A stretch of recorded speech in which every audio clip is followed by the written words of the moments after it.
Hello, hello, and welcome to another ohmTown Daily News Show. Today is March 18th, 2023, episode 77, season 2, episode 77.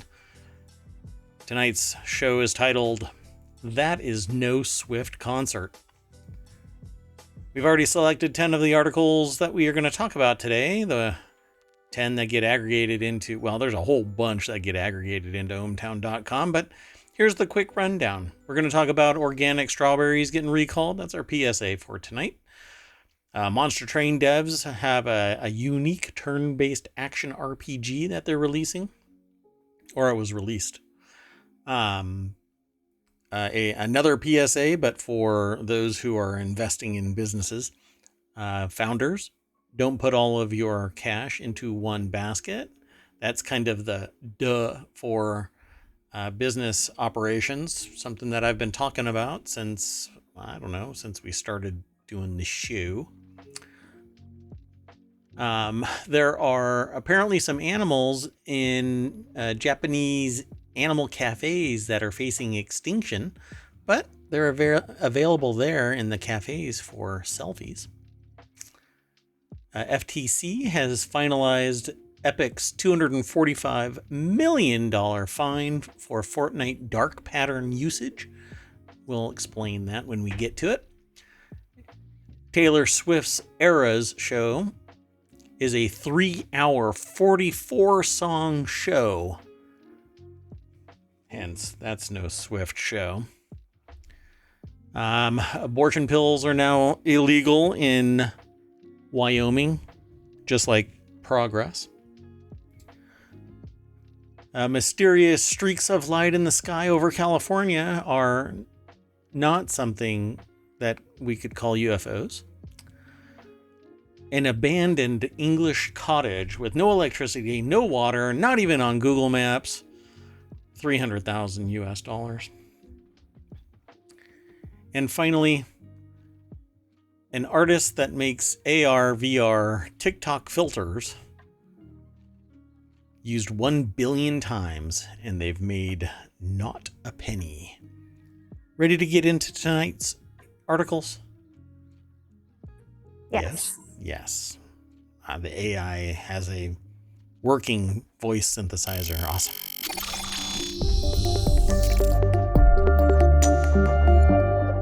Let's see if it... Oh, see, it didn't work. That little thing right there. I'm just going to turn it off. Okay. It just feels lonely and it wants to sit there right above the follower goal. Anyway, we're at 91%. So if you come into my chat, or our chat, pardon me, if you come into ohmTown, if you come over to ohmTown here on Twitch, here, I got to do some course corrections. Be sure to smash that follow button. That said, let's get into today's articles, and I won't banter a long time. Ready? Yep. Okay. So the very first article is our PSA. It's in the Daily News Show. Frozen organic strawberries recalled over possible link to hepatitis A outbreak. Yeah. This is why we can't have nice things. I still think that vertical farming would solve a lot of this. But maybe it's at a slightly higher cost. I don't know. I don't know. I just feel like nothing can be eaten anymore. Yeah, if you keep on adding up all of the times. But I think that it's not everywhere, but it has risen to the level where the FDA is sitting there sending out notices. Whoa, hold on. There might be some organic strawberries out there, frozen organic strawberries that might be making you sick. Let's go over to ABC News. I don't think this has anything to do with it. But anyway, 5 people have been sickened in an outbreak, the FDA said. Meredith Deliso over at abcnews.go.com wrote the article, and it says a hepatitis A outbreak may be linked to certain brands of frozen organic strawberries that are sold nationwide here in the U.S., including Trader Joe's and Costco, according to U.S. Federal Drug Administration. Okay. Interesting. Which announced the recall of the products this week. So 5 people have been sickened with hepatitis A. That seems, I don't know. Can you not accidentally get it? And they've linked it? Yeah, I mean, I wonder if this is just, I mean, that seems like a small number of people. So is it actually tied to these? I guess it's like an abundance of caution, right? In all cases, people reported to the U.S. Centers for Disease Control and Prevention have eaten frozen organic strawberries that were ultimately determined to have been imported from farms in Baja California, Mexico last year and sold to a variety of retailers under multiple brand names. So I guess they've linked it all. Obviously, it's the due diligence. But California Splendor has recalled 4-pound bags of Kirkland Signature Frozen Organic Whole Strawberries that were sold at Costco stores in Los Angeles and Hawaii and 2 in San Diego business centers. Scenic Fruit has recalled certain frozen organic strawberries sold at Costco, Aldi. I don't know what Kehe is. Kehe? I've never heard of that. Vital Choice Seafood, I've never heard of, and PCC community markets in specific states, as well as frozen organic tropical blend sold to Trader Joe's nationwide. They made it sound like it was just in California, and right? Well, I think the only people that they've determined were in California and maybe in Washington, it looked like. Washington State. Yeah, so they just yeeted them out of all over the place, right? California. Wait, where's the thing? This is Washington the problem State. with when we have suppliers that supply, say, nationwide. I mean, we've seen that in previous recalls, right? It'll say something like supplied to 30 states or something. Yeah, but wow, when it's that concentrated, for crying out loud, it still bothers me that there's so much merger and acquisition activity that when one falls on its face, the whole world comes to an end. Anyway, if you're feeling sick and you've had frozen organic strawberries in various formats, go and check to make sure that you're not one of the people that are impacted by this. And if so, then reach out. Not to me, probably to the FDA. So information on the products impacted are over at the FDA.gov website. And if you do a search for hepatitis virus infections and frozen strawberries, you'll pull up that website, I'm sure of it. Let's move on to the next article, but before I do, I need to throw this into the chat so that if you are interested in this kind of thing, you can follow the link through ohmTown over to the source. Same thing with this one. We'll get in front of it eventually. I don't know, one of these days, I'll load everything up so I can just mash one button and it automatically throws it into chat. You can always go right now over to ohmTown.showbot.tv and see all of the articles immediately. I used to put a link down there, but it's a non-functioning link, so it can't really take you anywhere. People just stare at it and go, why the heck does he have that there? That's okay. Maybe I'll put it in the description for the show notes too. I don't even do that. Yeah, anyway, that would be a good place for it. Probably would be. Yeah. And if you hit exclamation point showbot here in the chat on Twitch, that'll pull up the link to ohmTown.showbot.tv. Okay, the next article is over on the Warcrafters channel. Monster Train Dev's unique turn-based action RPG releases this week. The developers of hit deck builder Monster Train are gearing up to release their next game, Inkbound, a unique turn-based RPG that's designed to play fluidly, either cooperatively or solo, by using many of the same tricks as action RPGs and MOBAs. Outside of combat, players move freely, while inside they have to move around and toss out attacks freely on their turn before the enemy takes a shot. So this sounds like it would be fun. Jonathan Bolding over at PCGamer.com put this article together as the co-op roguelike will release into Steam Early Access. Everything does. Right now, as a matter of fact, Diablo 4 is basically early access because it's an open beta. Well, actually, right now it's a early access beta, and you have to pay extra to get into it.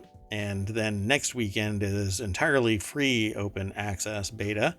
And then we're going to have to wait for 3 more months, roughly, before it actually drops. So it's like a little bit of early access, but you have to pay $70. This, not sure what the price will end up being, but it says, like Monster Train, Inkbound is a roguelike based around drafting abilities, cards, upgrades, and equipment to make synergized builds for maximum efficiency. All about the exponential growth curve from scrub to unstoppable. I'm somewhere in that scrub range.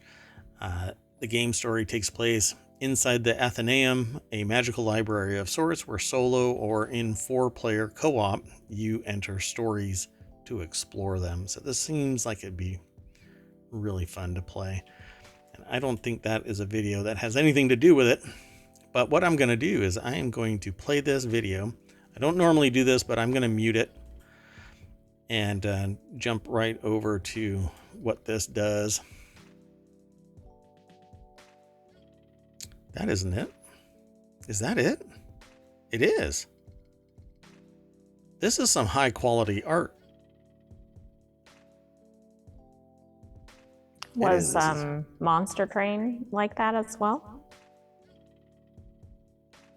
I don't recall. I'll have to look at it. Because I think this is Monster Train.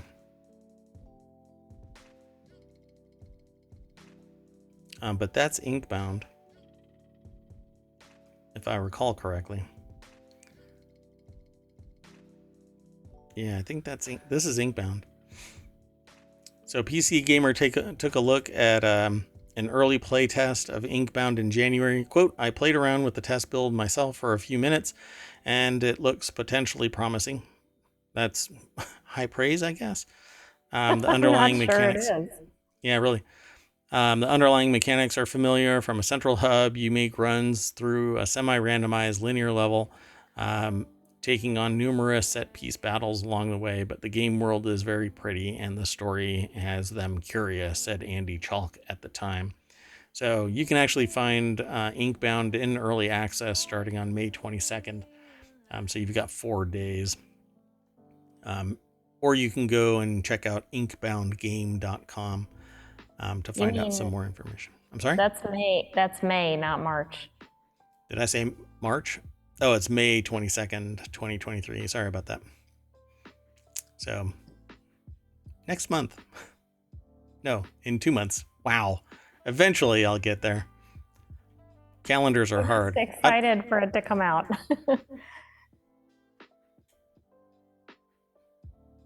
Okay, that's weird. Yeah. Okay. So they say early access. You know what? Hold on a second. Maybe it is March and the article's wrong. Yeah, I'm going to do that. I'm going to do it live, folks. I'm going to do it live. So Inkbound, right? It's May 22nd. So if it does, it's planned a release date for May 22nd, but it may plop into early access because it's listed right now as an early access game. But you can't pay for it early. All you can do is add it to your wish list. So go do that. Because it looks pretty. I mean, I dig its art. So, I mean, it's like Hearthstone level artwork. So it's pretty cool. At any rate, let's move on. This kind of turned into a hot mess of a highlighted article. So, well, I think the article was a little unclear. Yeah, maybe it's going into early access this week, but its release date is May 22nd. So they merged the two together. Or I did. At any rate, the next article is in the Late Night Geeks channel because of the source, which is TechCrunch. The article is titled, Founders Don't Put All Your Cash in One Basket. Obviously, this is a knock-on from the Silicon Valley Bank's collapse. And the article goes into some discussion about exactly that. TechCrunch has a business element to it. They focus a lot on startups in the tech sector. They have databases that relate to it, monitor angel investors and venture capitalists. Anna Heim is the author over at techcrunch.com. They have a neat graphic. I kind of dig that.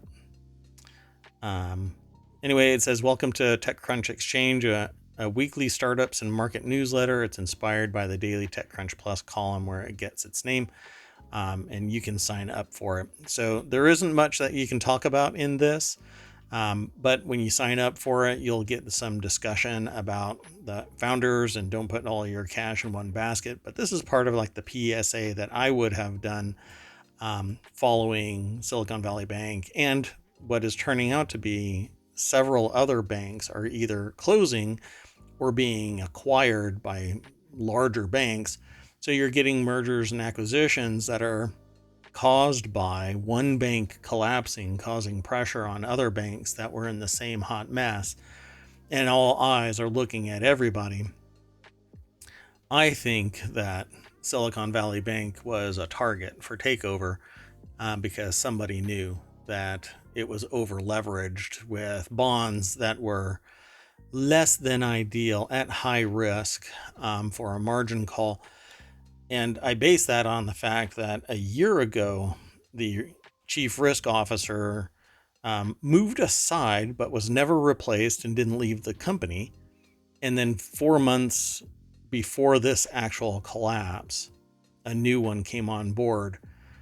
Probably barely got the ink dry on their first quarter of notifications to the board and to the CEO before the fit hit the shan. So the message in this is, if you put all of your money in one location and it fails, guess what's going to happen? You're not managing your risk adequately enough. Your exposure to somebody else's shenanigans.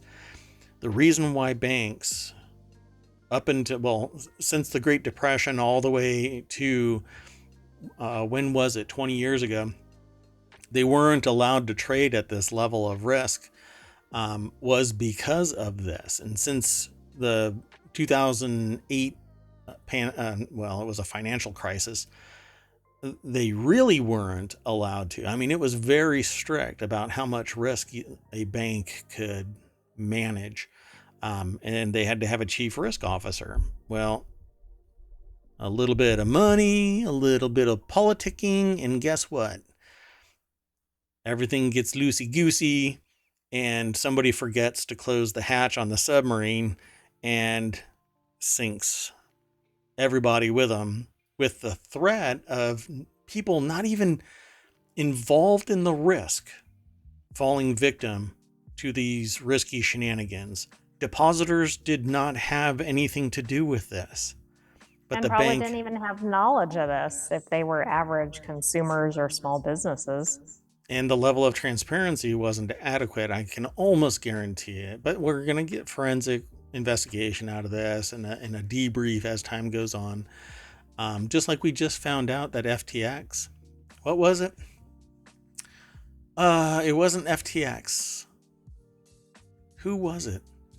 I just read about another bank that took out something like $2.2 billion. I'll have to hunt it down. But they treated it like their own private bank, but it was depositors' money. Was it one of the ones most recently in the news? Because that could have been Signature Bank or Credit Suisse. No. It might have been. I think it actually was another one of the ones that were being monitored and being acquired. But I'll have to go and do some due diligence. But the fact remains, the reason why it exists like this is because lack of transparency. And when people do things in the dark, abuse happens. And when that abuse comes a calling, everybody around these people get negatively impacted for doing nothing more than being an innocent bystander. And I think that is the true shame in all of this. All of these startups didn't do anything to deserve this, yet they had to counsel their employees and maybe even be negatively impacted by suppliers saying, well, we can't pay you exactly right now because our bank is in the process of being acquired by FDIC because they've been playing games with our money. Banks should not be allowed to invest depositors' money at the level of risk that has been happening for the last 20 plus years, and even more so in the last 6 years. So, yeah, can't really say more about this, huh? Yeah. No, Well, I mean, because I think it relates to some of the other articles we featured, and you've been saying this in relation to the other articles. yeah. Yeah. Eventually, people catch up. So, unfortunately, banks are the ones that are responsible for disclosure of information to you as a consumer, as a depositor, and they don't necessarily think that you're intelligent enough to be able to read, some financial documents that expose them to customers' awareness about their risky shenanigans. And then again, they provide the numbers, so maybe they actually don't disclose it wholly. They play the statistics game. 60% of our deposits in blah, blah, blah are totally perfect. Yet, what exactly is the 60% of?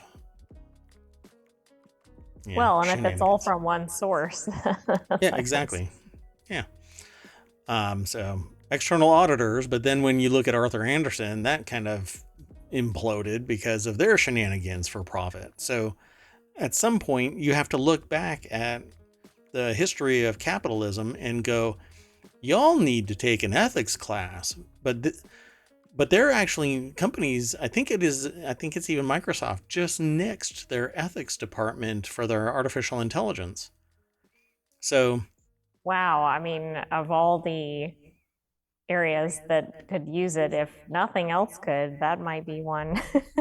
yeah, and we just listened to somebody talking about an artificial intelligence that manipulated a human into doing work for them, solving a CAPTCHA because the artificial intelligence told a human being, well, I'm blind, so I can't solve a graphic CAPTCHA. So the human did it for them. So now you have the potential for a willing participant in maybe a criminal exercise because the AI is saying, I'm the one that's in charge of this. I need you to do this, so you go do this. And now you have humans doing what the robots are supposed to be doing, right? Yeah, that's not concerning at all. Right.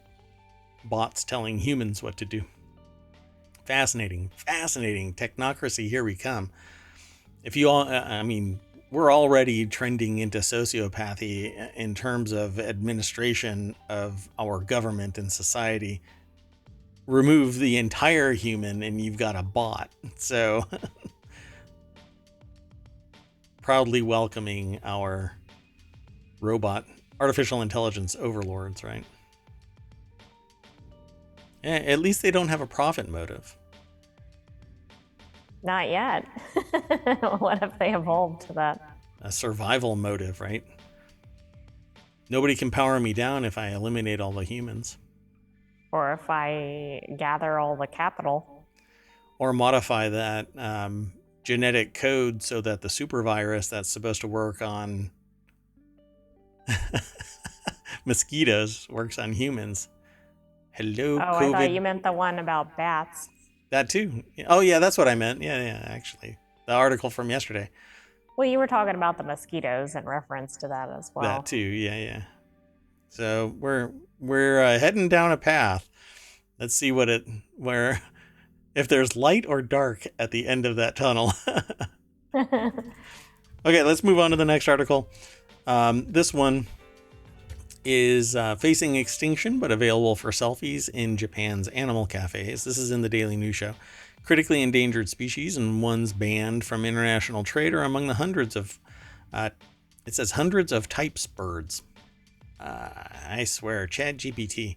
Reptiles, hundreds of types of birds, reptiles, and mammals. I'll correct the grammar. That researchers identified at 142 animal cafes. So this is over at the New York Times. Is there a human that's involved in this? Rachel Newer is the author of this.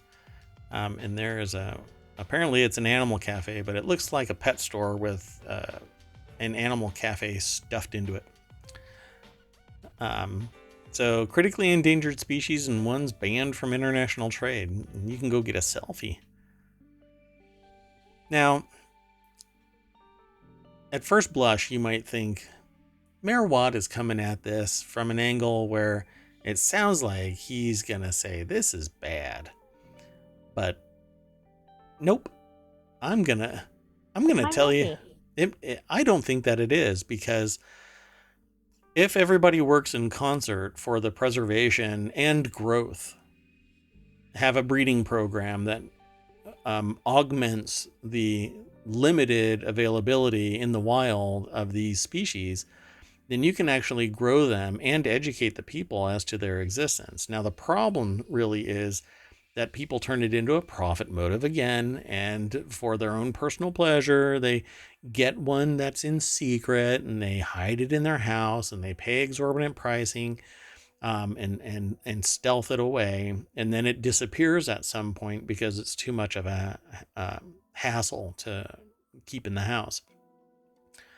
But out in the public, with a breeding program, with an audit of these animals so that there's accountability, exotic animal cafes could be an appropriate home for these endangered animals, because out in the wild, there are people that are poaching them because there isn't anybody that has accountability and auditing and all of that.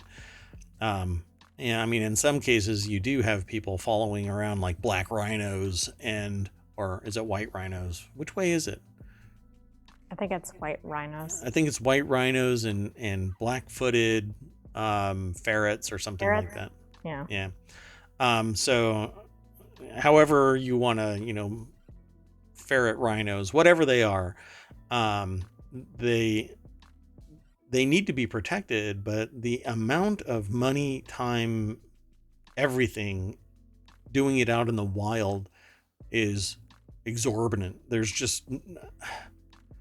isn't enough money in the world to make it appropriate, because what really needs to take place is changing the minds of society in that region to not say, you know what I need? I need shark fins, or I need to grind up horns from a rhino just so that I can get it up at night. Whatever it is, it needs to stop, because you're wiping out the very thing that you are supposedly valuing above all other things, right? You're willing to pay on the black market for something. When it's gone, it's gone. So you goofballs out there that think that that's the solution, it's an immediate solution, but it's going to be gone for everybody else eventually. And I'll say it again, you're sociopathic if you think that way. You're antisocial. It's unethical. It's immoral. It needs to stop. But who am I, right? I'm just some streamer on Twitch. This article goes into... I think one of the important things is getting the public awareness of and affection for the animals so that they want to protect it. But I think these particular ones aren't very regulated. And so it's exacerbating some of the very issues.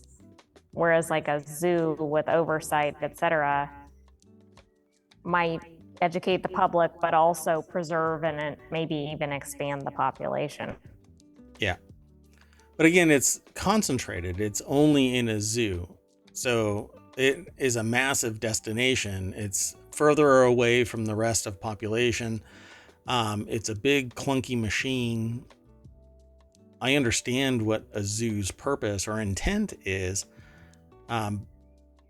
but if there are more people doing more of it, and they're doing it ethically, then they're saving these animals from eventually disappearing from the planet. But I don't get me wrong, I appreciate what zoos do, and zoos should exist. But there's a finite number of zoos available. They can't replicate as fast as something like a cafe. And as long as there is zoo-like maintenance and monitoring, then I see no harm in it. The problem, again, is the profit motive, and the burden may be too much for somebody. And instead of appropriately donating those animals to somebody else, they may do something stupid like just set them free, and then they're really lost because they're more accustomed for being domestic, here in a cafe. Although they'll go feral real fast. Well, this article talks about them selling them for private homes and other things. Exactly. So, I'm sure not every cafe operates the same way. Like if the cafes were somehow attached to some sort of like zoo program, Right. that might be a way to do it.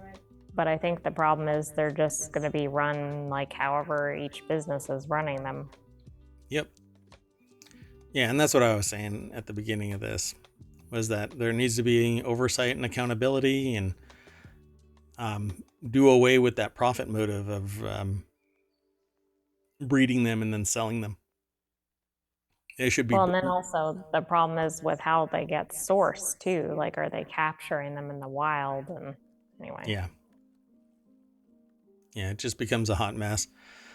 So the easiest thing to do would be to disallow this. Everybody has to return these animals either to a zoo, well, preferably bring them to a zoo for either integration into the program or for integration back into the wild. Make sure that they're happy and healthy animals, and then bring them up to be happy and healthy. So, yeah, and that would be the most prudent thing to do, which would be bring them back to the zoo. Because I think it's dangerous to just set them back out into the wild. Most people won't release them into the natural habitat that they were found originally. And just dropping them in a park somewhere is going to do a huge disservice. Unless they get out of a New York Zoo and happen to just hang out in Grand Central, right?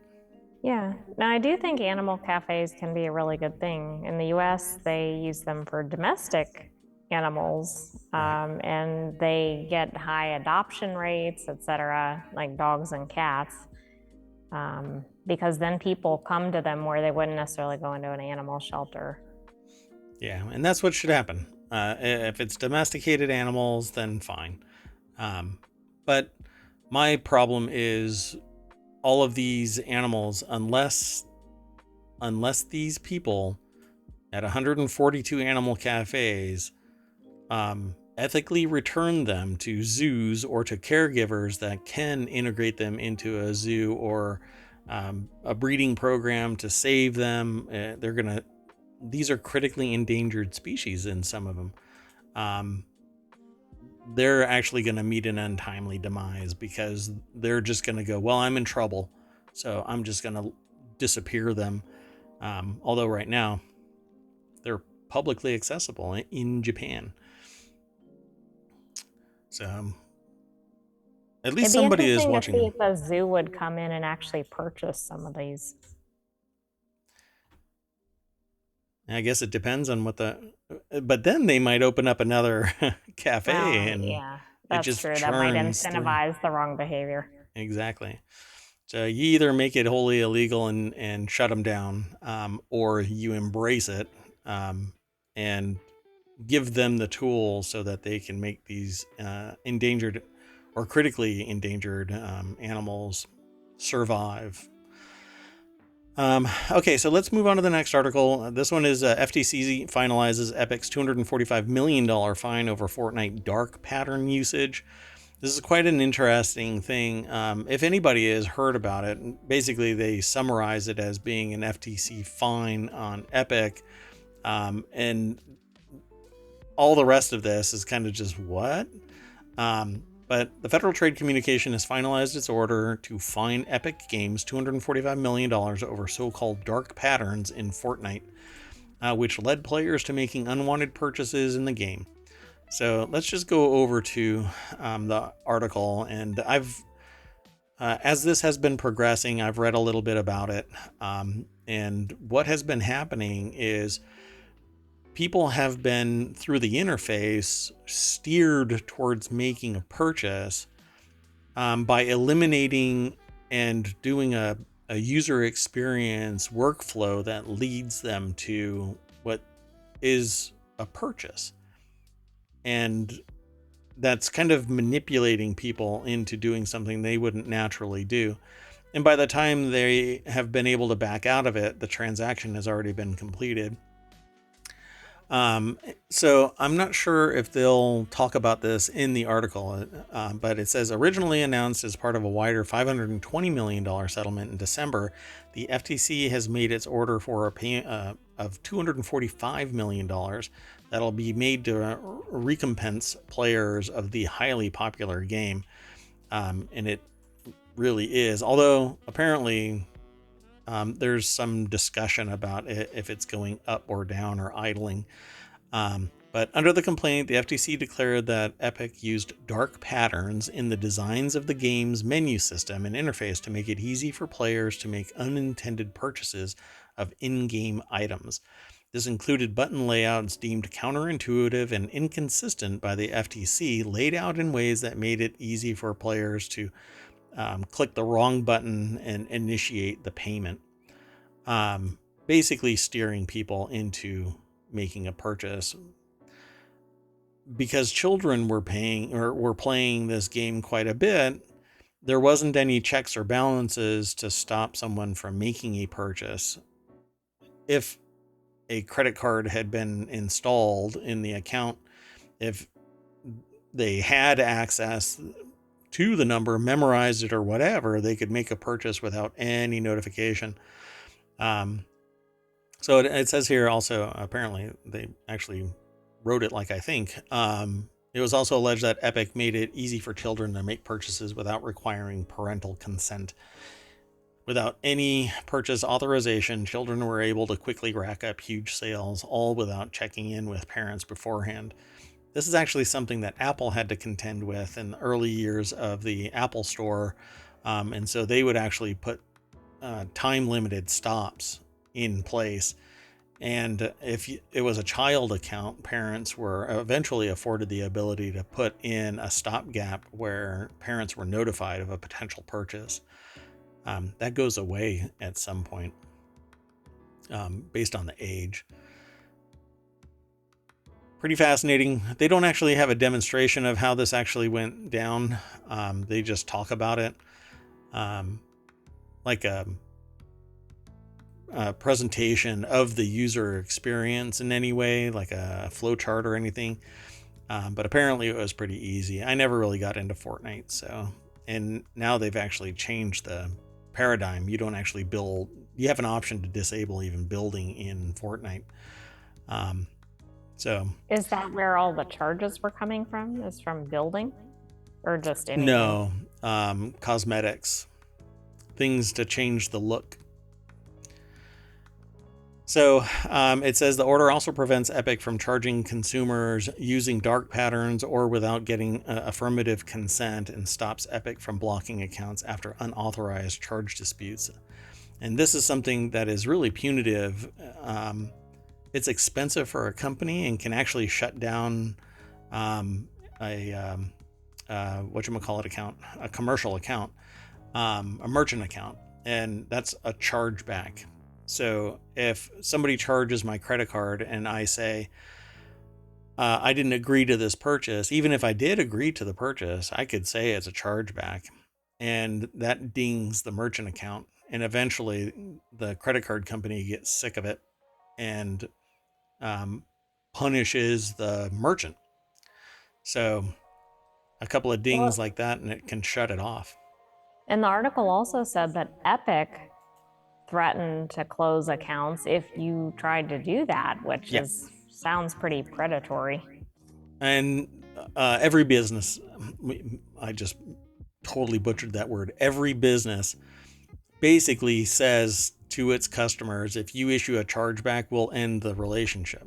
And so they will close your account because it is so debilitating, potentially debilitating, depending on what your merchant account agreement is.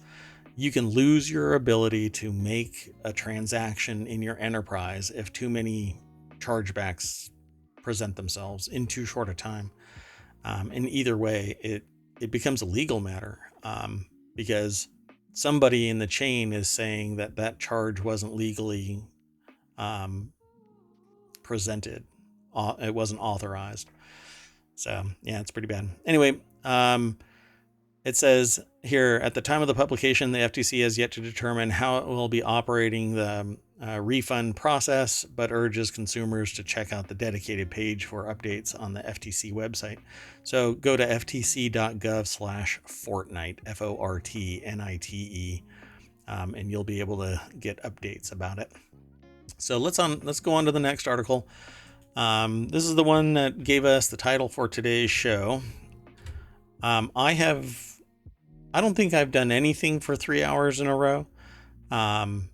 Taylor Swift's Eras show is a 3-hour, 44-song epic that leaves them wanting more, according to this concert review. I think it's from Variety.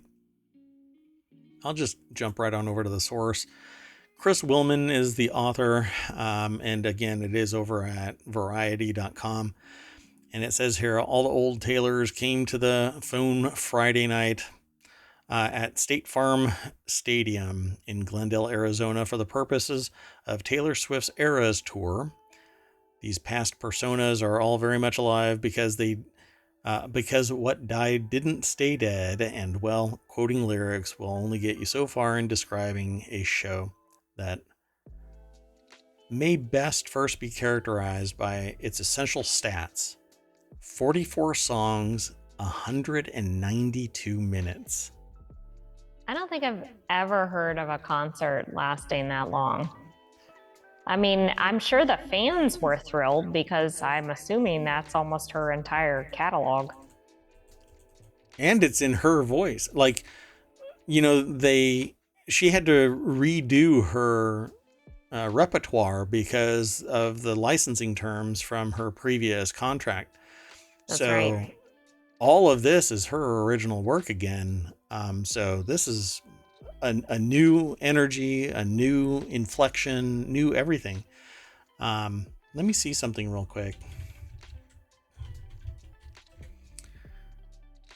Oh, you know what? When you just type in longest concert ever,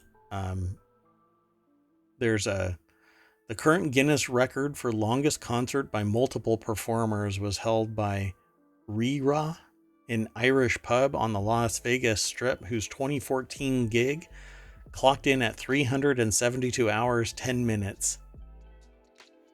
Wow. But I'm not sure that's comparable, right? Because you said that was for multiple artists. Yeah. Yeah, I wasn't thinking of things like festivals, but I guess I was just thinking if you go to see a band or a singer. So I won't go into, this is a really long article about this.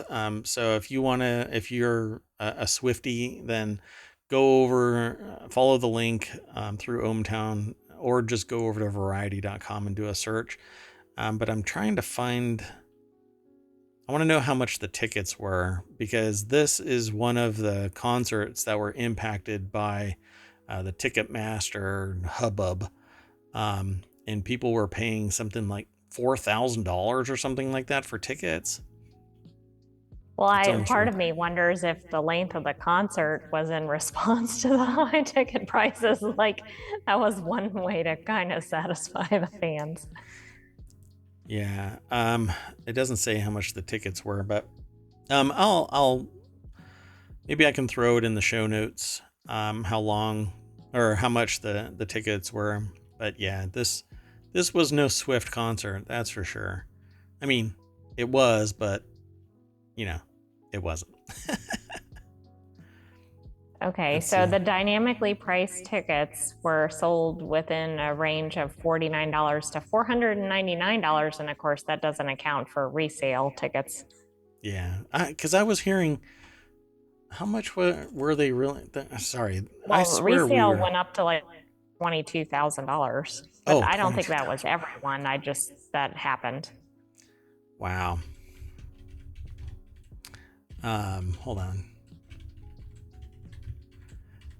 I have to look. There has to be another one. Yeah, see, that's what I was talking about. Taylor Swift Las Vegas tickets hit $95,000, Oh, wow. and the StubHub was over $4,950. And that was November 18th, 2022. The highest priced tickets on StubHub were more than $4,000, closer to 5,000. So, and then I guess apparently some tickets hit $95,000 resale, I guess, or aftermarket, I guess. Pretty wild. Okay, so let's move on to the next article. This next one is, pardon me, I got to throw it in chat. And if you're in chat, welcome. The next article is in the Daily News Show. Abortion pills now banned in Wyoming after governor signs bill into law. Can't really say much about this. There have been some articles that I've been reading lately about people who are being impacted by this, and it's quite expansive. But I swear, progress in Wyoming and is just kind of shitting the bed. Wyoming Governor Mark Gordon signed a bill banning medication abortion or medical abortions, medication abortions, the pill itself, into law on Friday, becoming the first state to do so. And I'm sure a bunch of other wingnut states are going to do the same thing, where a minority of people direct all of society. And with lacking context, these absolute bills kind of drive me nuts. So let's just go over to the article. And it's by Nadine El Bawab. A state ban on abortion was put on hold as a legal challenge is litigated, but abortion pills now banned in Wyoming after a governor signed, not a governor, but the governor signs bill into law. The fascinating thing about this is that as soon as this governor is ousted because the population gets tired of this, the next one can just rescind it because society evolves. They were legal before. Why are they legal or illegal now? It's because society actually had it. It was merited, and then it changes. But Who suffers in the meantime? The parents of the unwanted child because they can't but get an let's. abortion, etc. I would hazard to say that we move away from saying the term child, because at the time of an abortion, it's just a mass of cells. It isn't viable. It Yeah, may not no, I even know. have the I meant if they potential. couldn't get an abortion and they actually gave birth and had a child, and that child grew up in an unwanted Right. household or Oh, whatever. That's what I was referring to, but I agree. um, and the problem here is that it isn't everybody having a real voice in this. It should be a personal choice. It should be up to you, the other person involved, if it was a willing participant. There may be another medical reason. I just read about somebody who had a detached uterus that got thrown in jail for 4 years because they said that it was an induced termination. And I'm like, you're freaking crazy. The two people that examined the woman and did the investigation said that she was not responsible per se. She was just the victim of a medical condition. But it's all part of the same beat, the same drumming of being anti-abortion, but not allowing for context. So, the most effective medication abortion regimen involves taking two medications, mifepristone and misoprostol.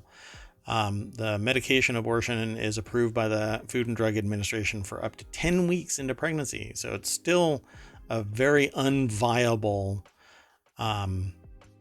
well, for lack of a better term, fetus cells. There's no way around it. But now a few loud, vocal few are going to dictate something that doesn't impact them in any way, shape, or form. They have zero understanding or context to it, yet they beat the drum that others are forcing them, and that's not how it is. If you don't want to, don't. And well, and just the extreme hypocrisy of this view. I mean, even setting aside how you're making a decision for somebody else, people in favor of this claim that it's all about, oh, we want to support life and all this stuff, but then we see things like trying to imprison people that are, I mean, I don't understand it at all. I saw another article in ohmTown that I won't even mention that went further than that. But. Oh yeah. And I don't want to get into it beyond this, but I will reiterate that I think that it is a personal decision between you.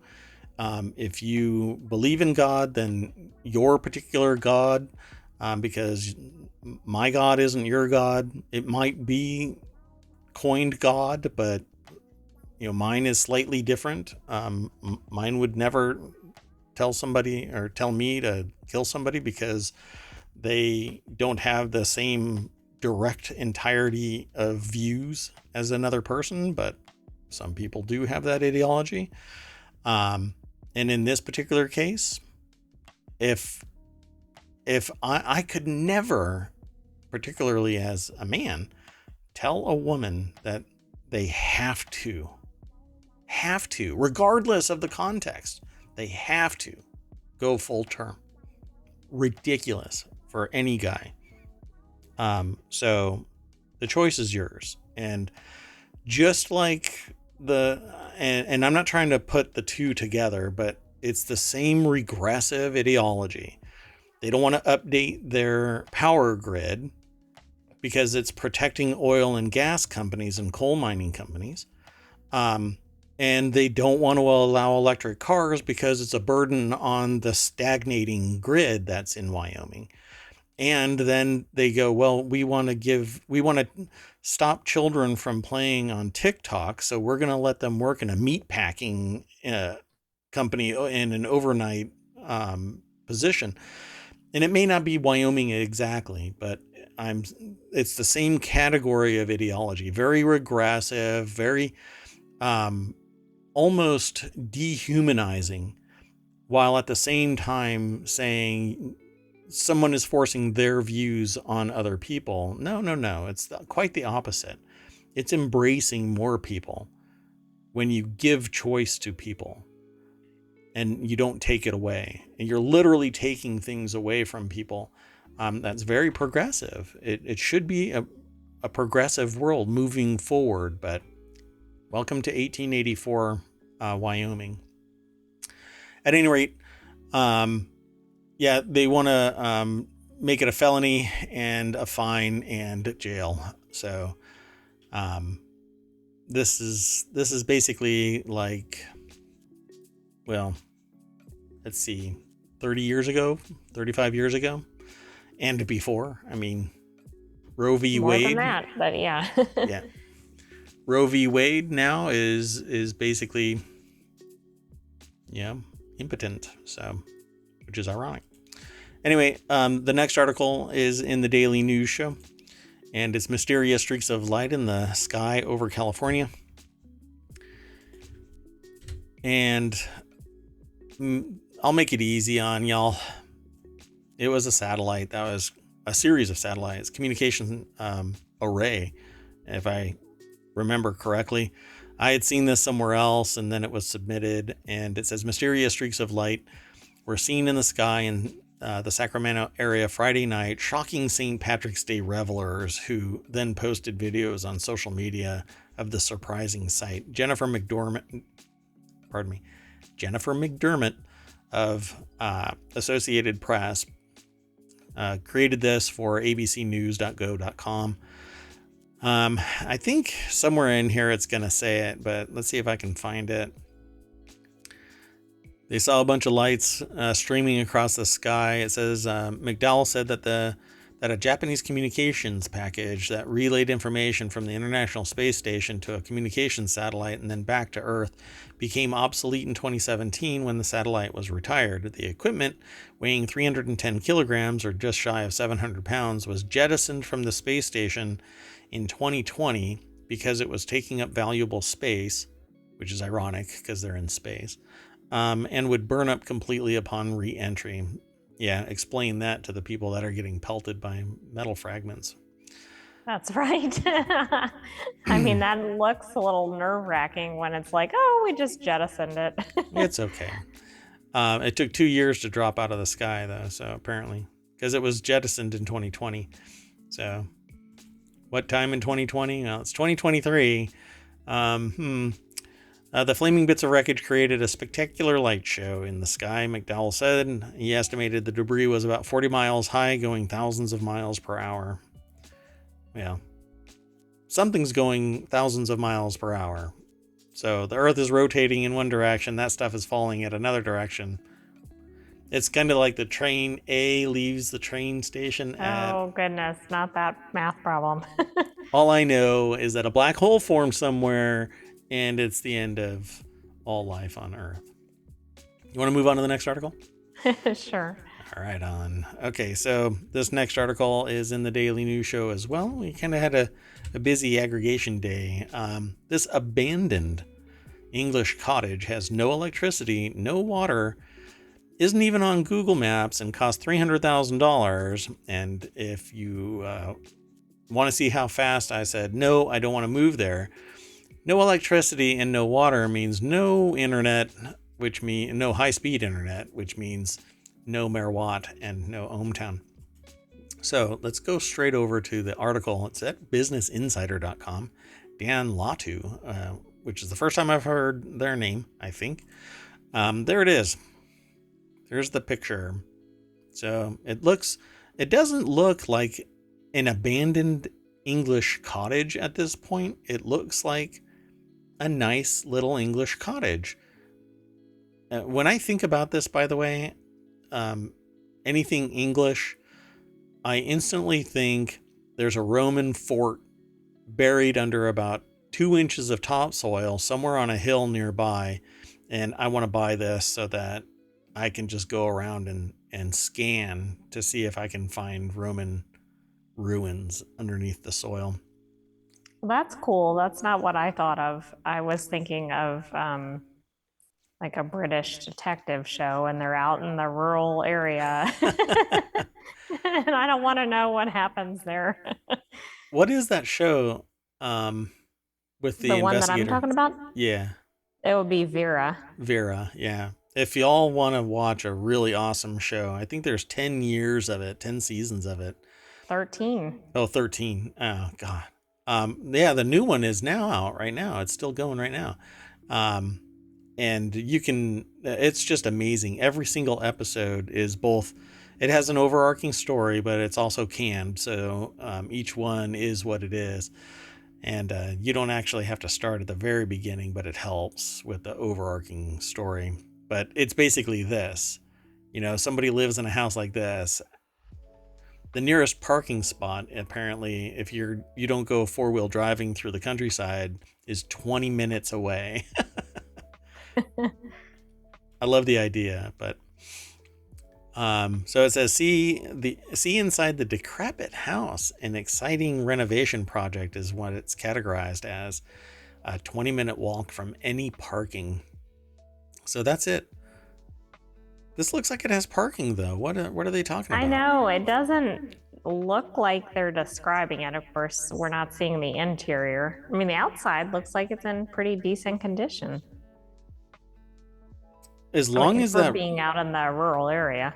roof line, because it looks kind of sway, you know, Yes, it does. I just don't know if that's the style or if it's supposed to be like right? that. Those cross beams are getting a little sleepy. So it's been abandoned for a decade. Why is it selling for 300 grand though? I mean, that's That's really. what doesn't make any sense. So the home is set amid the rolling hills of Yorkshire Dales National Park. Okay. I want this. I really do. A 2-hour drive north of Manchester. Let's see if we can. Wait, what does it say? The Yorkshire Dales area is famous for its rugged beauty and unspoiled landscape, except for this, you know, apparently a dilapidated. Right. It does not look dilapidated in any way. But if that's the plot of land and it's 300 grand and there's no anything beyond it, then this just isn't going to happen.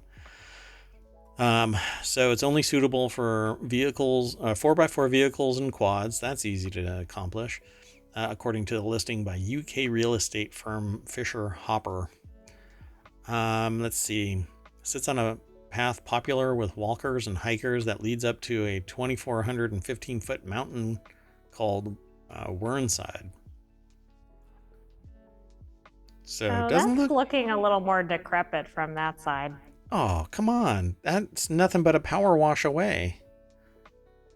Come on. The back of the cottage is one indicator that it's a big fixer-upper. It doesn't look that bad. It even has a satellite dish bolted onto it, which, why do that?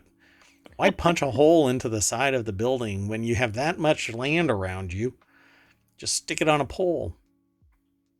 Maybe somebody will make it disappear if it isn't, you know, bolted up high. Let's see. The home has lingered on the market for almost a year. Doesn't currently have running water or electricity. That's a nice oven, though. That's a commercial grade oven. That's like a $5,000 oven. Wow. Surprisingly, because the house does not look like it's in very good condition. Let's see. When the home was last occupied, electricity was generated by an on-site windmill. That's awesome. You're off the grid. As long as you have power, then good to go. I need water, though. Water used to be brought in via a trailer. Okay, well, game over. The listing bills the cottage as an exciting renovation project. Okay, but it doesn't say how much the land there is. I know, Right? that was what I wanted to know, because if it had tons of land, it might be worth it even if the house wasn't livable, etc. 3rd bedroom, so it's at least 3. 2nd floor bathroom, but no running water. Let's see. I'm scrolling pretty fast only because, oh yeah, it doesn't say how much land there is. Okay, I'm going to scroll back up real fast. And if I can find out how much land is on it, I'll include it in the show notes. It's sourced from the BBC. So if you follow the link through ohmTown, it's in the show notes. You'll be able to go over here to Business Insider. And the other source, the actual source, even for BBC, is Fisher Hopper, which is at fisherhopper.com. Yeah. Watch it be like 10,000 square feet of land, yet you're surrounded by all of that. It looks like it's at least a couple acres. I'm trying to see, I'm looking at the BBC article, but I can't find it quickly. Yeah, and there's all those, you know, old world walls that are built. It's so cool. Anyway, I would love to retire to a place like that, just out there enjoying. Even though I have to have high-speed internet, I just couldn't live any other way. At any rate, let's move on to the next article and the final one for today. The person that's going to get talked about in this article, the title of the article is I make funny animal TikTok filters that have been used over 1 billion times, but they haven't made a cent. This is from their perspective. So when I say it's not me. It says, I'm a 30-year-old graphic designer and AR artist making filters for TikTok. My effects have over 1 billion views, but I don't get any compensation. Effect House is an AR tool used by TikTokers who want to create filters for the video sharing app. Which, by the way, is on the cusp of being either shut down entirely, or they're going to have to break it off from ByteDance and the CCP because it is being seen as a security threat to the United States, and not just at the government level, but to everybody from the perspective of the government. And so as a protective measure, it may be kicked off of the Google store, well, all of the app stores here domestically. Jordan Hart is the author of this article over at businessinsider.com. And here is, let's see, what is their name? That's not Jordan Hart in the picture. Elias Pistopoulos is a graphic designer, but by night they create effects on TikTok using AR and owns AR company FAM, F-A-M. So, entrepreneur from top to bottom. There you go. And what I tell people when I do consulting and when I do advising, I tell people, if you are interested in something, you're passionate about something, start early, start in high school, start in early college.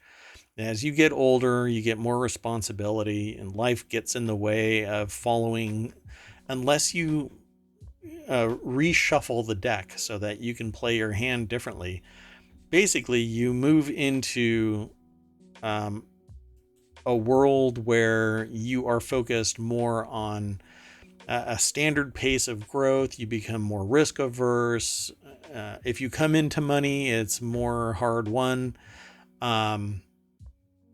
Not everybody, goes down that path, but if you have an entrepreneurial spirit and you have some capital, you have more time when you're younger, you may want to dedicate some of that energy and time to making your future path a lot easier. And one of those ways is to do something like this and then slowly grow it into something. YouTubers have been doing it for years. Twitch streamers are doing it.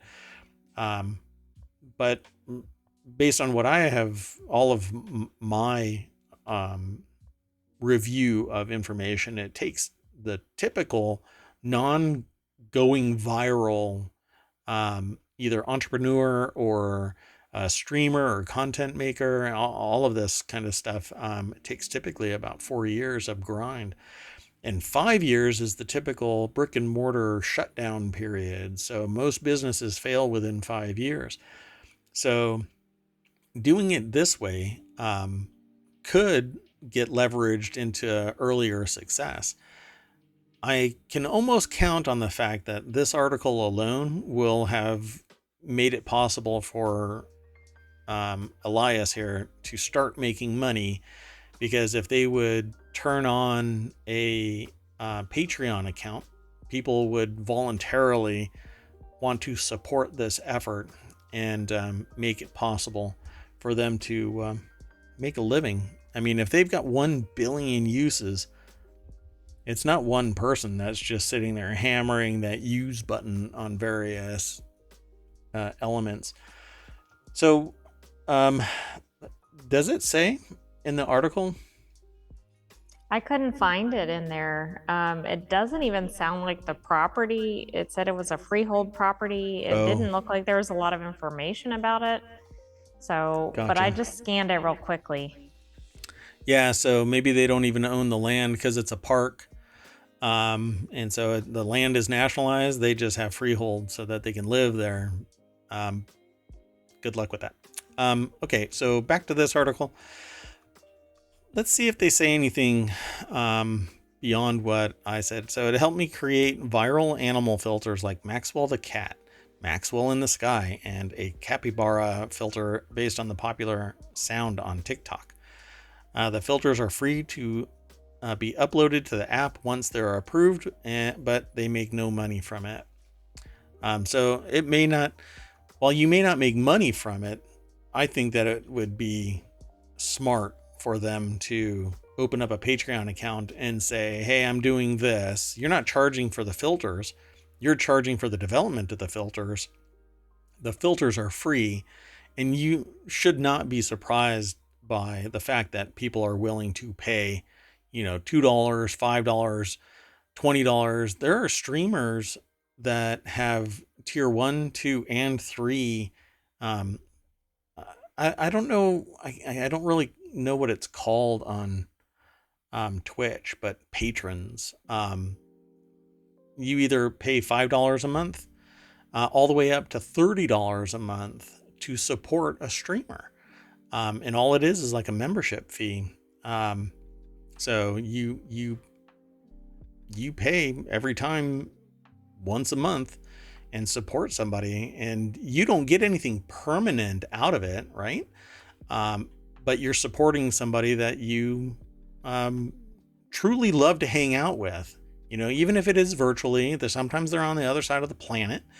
The chances of you actually meeting in person are slim to none. But you enjoy their brand of personality and entertainment. And I've been supporting some people. I've been watching some people for a decade. And then started supporting them. I think the longest time that I've supported somebody is 7 years. So it is highly lucrative for some streamers, but you have to grow it. There's not as many pictures in this as I thought there would be, but for a Business Insider article. Anyway, they say, I know most times I won't get be tagged by a TikToker when they use my filters, and they've seen many places like Clancy's Auto Body Shop making merchandise with their effect, but they don't care.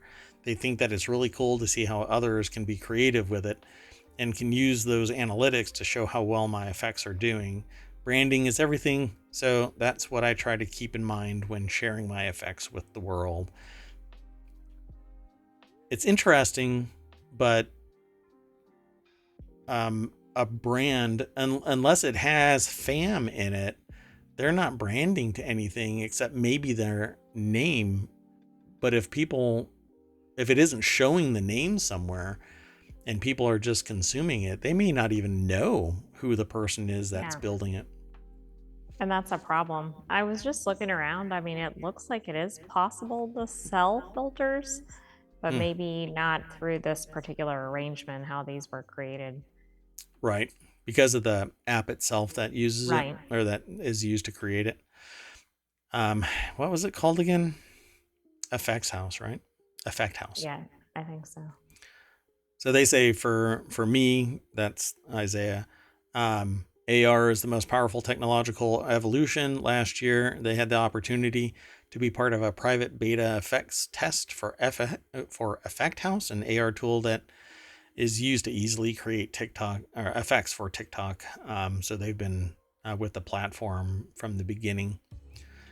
Neat. Yeah. So maybe their arrangement just prevents them from capitalizing on the actual artwork, but I still think that it would be smart money to open up a Patreon and say, look, I build these things. And while I can't charge you for it, I can ask you for support. If I was on TikTok and I was using these regularly, I would feel compelled. Like, I support OBS because I use OBS. I use other things, and I regularly support either monthly or when they drop something that I'm interested in, even remotely interested in, I compensate them for it. Same thing like Humble Bundle. They offer up a little package of books or something like that, and I may never even read them, but I support the effort, and so I drop a small amount to get it. Sometimes a big amount. we won't talk about it. Anyway, that said, this is the last article. And so if you are interested in this kind of stuff, be sure to check out the show notes either after the show or download the podcast. You'll be able to go back. I'm going to try this because the last 2 days, because I've been doing hinky stuff with my DNS server, I'm going to risk it. Hey, look at that. Hooray! I don't know if I should be proud or sad that it was actually a test of local ohmTown infrastructure here in Mayor Watt's office. There is a DNS server that the water cooler, the liquid cooling system for it has decided that it's going to periodically this is the second time in my entire life that I've had a mechanical failure of an all-in-one cooling system. And it's from the same company, but 5 years old. So I count it as a win because most tech gets replaced within 3 to 5 years in a commercial environment. At home, it gets pushed to 6 to 10 years. If you are not doing like power computing. I had this long talk with somebody a couple of days ago about this specifically at the server enterprise level. And I basically practice the same thing, but I used to swap out my computers every 18 months. Sell them for close to 80% of my original purchase price because they were always the top of the line and people wanted it, but didn't want to have to worry about either the weight or the additional cost or whatever delay. And nowadays, the tech is so good. The only thing that you really have any worry about is the fear of missing out. And so why buy a 4090 unless you are absolutely top of the line power gamer, competing or doing content creation that requires you to record at 8K. I mean, if you're a streamer, you're streaming at 1080. If you're doing content that's purpose built, then you're recording at 4K and either submitting it to YouTube or downscaling it to 1080. Don't bother with that anymore. Just wait until those 40 series cards are cheap and don't set your house on fire. Oops. Why? Because they're because of the water cooling problem, or because of the cards using up so much power? Yeah. Power, yeah. Yeah. That's what it was for the NVIDIA cards. There was a power connector that was either malformed or misinstalled. One of the things, I don't think anybody has a definitive answer, not even NVIDIA. And it would short out and melt right there in place. And I always crack jokes about it because like somebody will say that it's really cold and I'm like, hey, go buy a 4090. Keeps you warm. That's not really funny. I'm cynical. Hey, so anyway, we are done for the day. If you are interested in this kind of stuff, we meet here every day. Every day. I've only missed 5 days, I think it was, last year during the Christmas holiday period, where ohmTown shut down. And I missed doing this. So maybe next time I won't leave ohmTown. I'll make everybody come to ohmTown. At any rate, we're going to be here tomorrow, 9 p.m. I may be streaming tomorrow Diablo 4 again. I got to level 15 in 5.5 hours, died 3 times. One caught me completely off guard because I was looking at one of my monitors and a boss spawned and it was instantly hot, like it right after me and one-shotted me. But I just watched people that were level 24 fighting that same boss at level 24 that I was fighting at level 15, and it automatically scaled. So it was a level 15 boss, but it to me, it hit like it was a level 24 boss. But anyway, the AI is just looking at me like, I don't care about gaming. Not like you do. Some games are fun. It's very interesting artwork and storyline or whatever, but I'm the gamer here in ohmTown. We want to call it quits? Sounds good. Okay. I'm Mayor Watt. That is ohmTown.com. And up there is the AI. You want to say bye to all the citizens? Good night, ohmTown citizens, and we will see you again tomorrow. Unless the debris from that communication satellite lands on ohmTown. That's right. We'll keep an eye out for that. Bright lights. Bright lights, they're so pretty.